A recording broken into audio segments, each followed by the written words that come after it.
So ayan, good morning mga master. Good morning guys.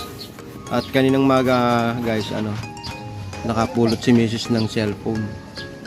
So hinihintay natin yung may-ari at kung ba kami maghanap.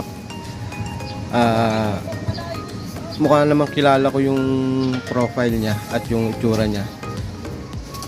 At eto na nga. Nandito na siya. So naghahanap na. Puntahan na natin guys. Hi madam. Ito yung naghahanap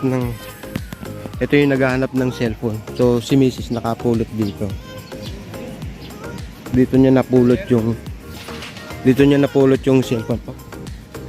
Dito niya napulot yung cellphone. So tiningnan natin yung profile. Kamukha niya to. So ito sigurado ang may-ari. At naghahanap siya ngayon dito. Ayun si Mrs. ayun na nakapulot. So bibigyan na natin sigurado naman kanya to dahil nakita ko yung profile niya dito. Ayan boss. Napulot ni Mrs. siyang kaganinang umaga. Dito, dito niya napulot eh.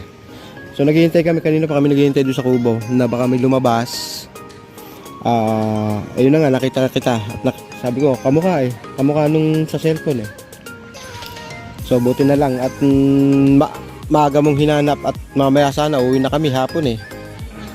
Ay naghihintay kami ng tawag sa number, walang tumatawag. Buti na lang at lumabas ka. Ayan. Ingat po sir. Ingat sa mga gamit ha. Okay, sige. Anong pangalan mo? Danilo po. Iyan, Danilo. Ingat. Thank you. Okay. So, ayan.